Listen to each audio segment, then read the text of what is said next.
بہت سی اور بھی صورتیں ہیں، لیکن جس بندے کو بہت زیادہ ڈپریشن ہو، نیند نہیں آ رہی، وہ سورت اما یتساءلون، سورت نبا 30واں پارہ جہاں سے شروع ہوتا ہے، اس کو بار بار پڑھے، یقینی طور پہ اس کو نیند آ جائے گی۔ باقی صورتوں کے حوالے سے گزشتہ درس میں آپ کے سامنے رکھا تھا، لیکن چند آیات ہیں اسی قرآن پاک کی، ان کو بیان کر کے اپنی بات کو آگے بڑھائیں گے۔ کچھ لوگ پوچھتے ہیں کہ بے اولادی کا جو مرض ہے، ہم اس کا شکار ہیں، بانچ ہے بیوی، خود بوڑھے ہو گئے ہیں، مثال دے رہا ہوں، یا بیماری کا شکار ہیں، یا ڈاکٹر نے کہا سپرم کاؤنٹ کافی نہیں ہے، اولاد نہیں ہوتی وغیرہ،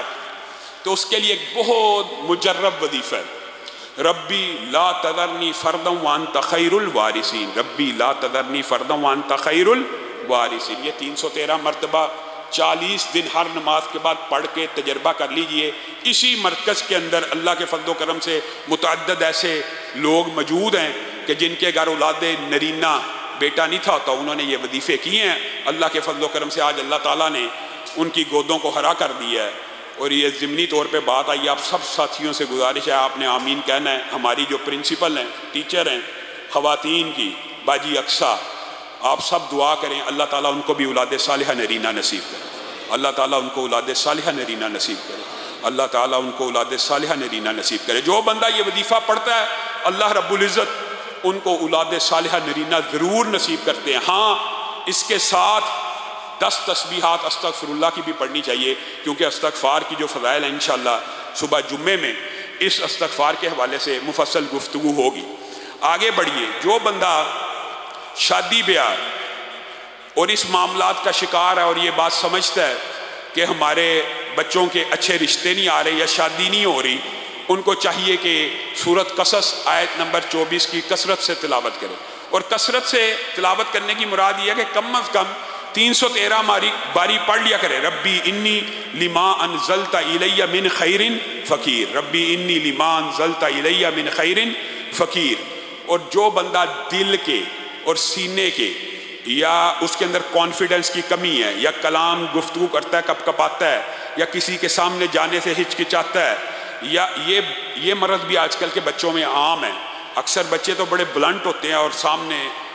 کانفیڈنٹ ہوتے ہیں، بات کرنے میں ہچکچاتے نہیں ہیں، لیکن کچھ والدین کہتے ہیں ہمارے بچے میں اتنی شرم ہے کہ وہ کسی کے سامنے کلام ہی نہیں کر سکتا، گفتگو نہیں کر سکتا، یا گفتگو کرے تو کپ کپانا شروع ہو جاتا ہے، اور تقریر کرنا تو ایسے ہے جیسے ناممکن ہے، ٹانگیں کانپتی ہیں۔ ویسے تو یہ چیزیں تجربے سے بھی انسان کا کانفیڈنس بوسٹ ہوتا ہے، لیکن جو مجرب ترین وظیفہ ہے وہی حضرت موسیٰ کی دعا، ربی شرح لی صدری، اتنا مجرب ہے، اتنا فائدہ مند ہے کہ جن لوگوں کی بعض ڈاکٹروں نے کہا کہ ہارٹ کی سرجری ہونی ہے، کہ بائی پاس ہونا ہے، دل کے اندر چربی جمی ہوئی ہے، وینز کے اندر چربیاں ان کے لوتھڑے جم چکے ہیں، بائی پاس ضروری ہے، انجیو پلاسٹی وغیرہ ضروری ہے، ان لوگوں نے صرف یہ آیت پڑھی ہے، ربی شرح لی صدری ویسر لی امری، ربی شرح لی صدری، اللہ تعالیٰ نے ان کے دلوں کو کھول دیا ہے، اور وہ جو خون کے کلاٹس اور چربی کے کلاٹس، بھائی شفا کس نے دینی ہے؟ اللہ نے۔ شفا آتی ہی آسمان سے۔ ہاں، یہ جو دنیا کا علاج کروانا ہے یہ بھی سنت ہے، یہ بھی باعث اجر و ثواب بن جاتا ہے، کیونکہ رسول اللہ کی اجازت موجود ہے، لیکن آپ قرآن پاک سے بھی شفا حاصل کرنے کی کوشش کریں، ان آیات کو اپنی زندگی کا حصہ بنائیں، تو اللہ کے فضل و کرم سے آپ دیکھیں گے کہ ان کے نتائج حیرت انگیز ہیں۔ اور اگر میں صرف آپ کو تجربے اور مشاہدے کی باتیں بیان کرنا شروع کروں کہ اس آیت سے فلاں کا ہر آیت کے نتیجے میں یہ باتیں آپ کے سامنے وہ رکھ رہا ہوں کہ جو پریکٹیکلی جو مریض ان سے شفا پا چکے ہیں۔ اسی قرآن پاک کے اندر مسبحات کا بیان ہے کہ رسول اللہ صلی اللہ علیہ وسلم رات سونے سے پہلے مسبحات کی تلاوت کیا کرتے تھے۔ وہ 7 صورتیں ہیں، اسراء، حدید، حشر،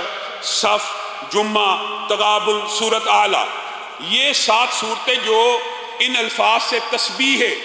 رب سے شروع ہوتی ہیں، وہ 7 صورتوں کے اندر پڑھنے کا فائدہ کیا ہے؟ رسول اللہ صلی اللہ علیہ وسلم نے فرمایا، اور ہر روز رسول اللہ رات سونے سے پہلے یہ بھی پڑھ لیا کرتے تھے، اور رسول اللہ صلی اللہ علیہ وسلم نے ان صورتوں کی ایک فضیلت یہ بیان کی، ان میں سے ان صورتوں 7 صورتوں میں ایک آیت صرف ایک سی ہے، ایک آیت اکیلی جو 1000 آیتوں سے افضل ہے، ایک آیت صرف ایک آیت. تو یہ 7 صورتیں اگر آپ پڑھیں گے تو یقینی طور پہ آپ وہ آیت بھی پالیں گے. تو اگر ایک آیت کو پالیں گے ان 7 صورتوں کے پڑھنے کا الگ اجر و ثواب، اس ایک آیت کو پڑھنے کا 1000 آیتوں کا الگ اجر و ثواب آپ کے نامہ اعمال میں لکھ دیا جائے گا. اس کو بھی اپنائیے، اس کو بھی یاد کیجئے. سورۃ اسراء، سورۃ حدید، سورۃ حشر، سورۃ صف، سورۃ جمعہ، سورۃ تغابن اور سورۃ اعلیٰ. اور یہ پڑھنا اگر آپ پڑھنا شروع کریں تو جب پریکٹس ہو جاتی ہے 20-25 منٹ میں آپ یہ پڑھ سکتے ہیں، اور یہ کوئی زیادہ ٹائم نہیں لگتا.